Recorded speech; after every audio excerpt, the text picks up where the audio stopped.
that?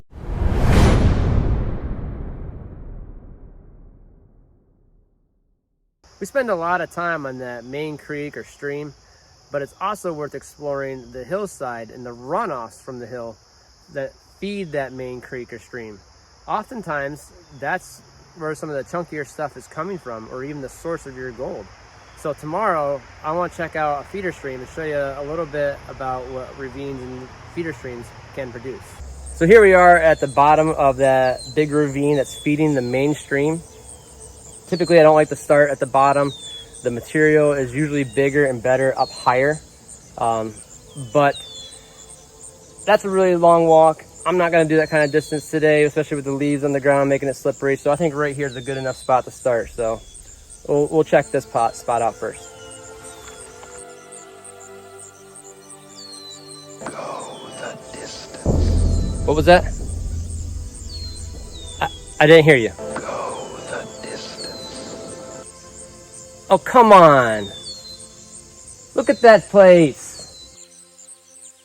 Gotta be 200 yards uphill with big boulders. I'm not walking that. All right, let's just do some math here. If I'm going uphill with a 5-gallon bucket at half a mile an hour, I gotta come back downhill with a 25-pound bucket, free falling at 17 miles an hour, 200 yards. Let's just do this. Once I was dreaming about gold.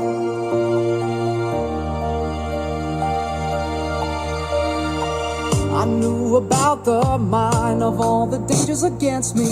So I started crafting swords prepared to fight these zombies. And all that is so shiny will always motivate me. Cause only those that really care will ever really worry. Once I was sent to find gold, my quest was fought sold out. Go by morning sun, although I'm lonely. Once I was sent to find gold.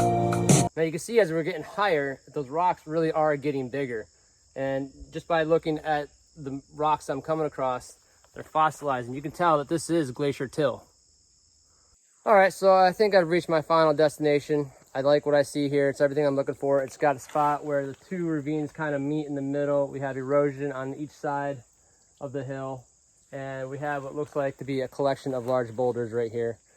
So I think this is where I'm gonna set up shop and grab my material. So today I'm gonna take soil from two different places. I'm gonna take the material right off the hillside. That's just the raw material that hasn't been washed away yet. It's just the gold and material is just sitting there waiting to be washed off either by high waters or heavy rains. Also, I'm gonna take in material from a gold trap right underneath these big boulders, not directly underneath the waterfall. Waterfalls are beginner's traps. Waterfall will hit that heavy with water and just splash material everywhere. So it's not going to sit underneath the waterfall.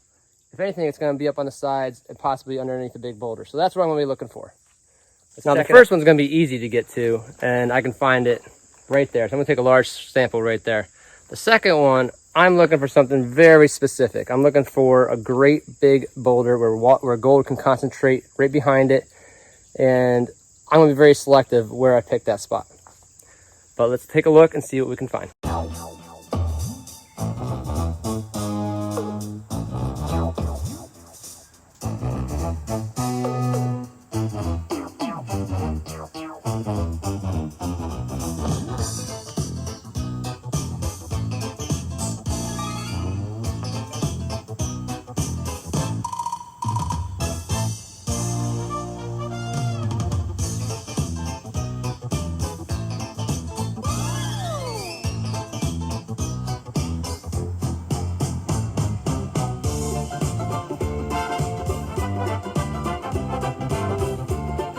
I think I found the spot I'm going to work, and it's going to be right here, up and around here where this water is running off the two ravines.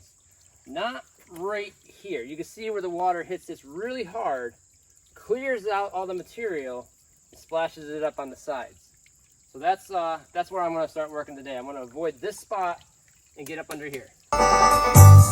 In my job and I made up my mind to spend my life looking for gold. That old gold bug really bit me good, and I'm doing so, I've been told. I got metal detectors up the old yin-yang, gold dredge and a four-wheel drive. I'd be better if you shot me, 'cause gold fever's really got me, and I'm hooked as long as I'm alive. Go, go, go, go, go, fever. Material up here is just far richer and more mineralized than it is down in the main creek. I'm finding better black sand and large quartz up here, golf ball sized quartz. And that's the stuff that gets you excited. Maybe we could find something chunky up here, maybe a small Pennsylvania nugget. And just makes me wish I could move more material faster. And that's where this hobby can really get dangerous, is when you start thinking like that, because then you start spending money on equipment, and next thing you know, you're a meme on the internet.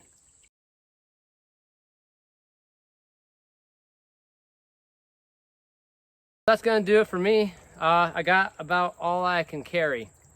I put the hillside material in my backpack that is laced with a bag liner, and I got this rocky material in the bucket, and that's about all I can carry.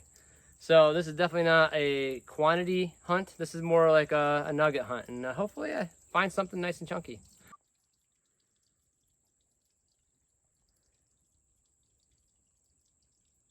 For all that, it's best I be getting home. Before Alicia begins to think I got a girlfriend.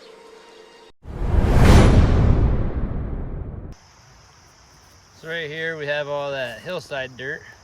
It's very muddy, very clay-like.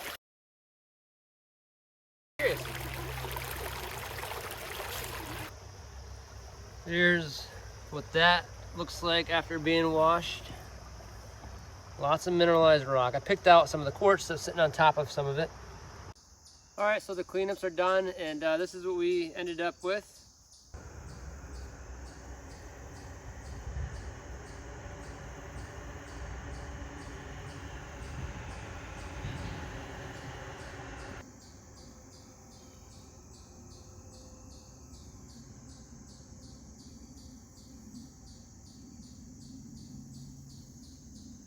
So we didn't quite find the nugget that we were looking for, but we did find gold up on the hillside in the ravine, so that's pretty cool. And we found a decent size flakes. The whole hill is probably just riddled with gold anyways, because it's that moraine deposit. It's always fun to check new places out. That was a lot of hiking and really heavy carrying those down the hill. So it's probably not something I'm going to do too often, but it was fun to go for that, look for that nugget. And just in case you're really looking forward to seeing a Pennsylvania nugget, I did happen to find one last year down in the mainstream, and here's what that looks like.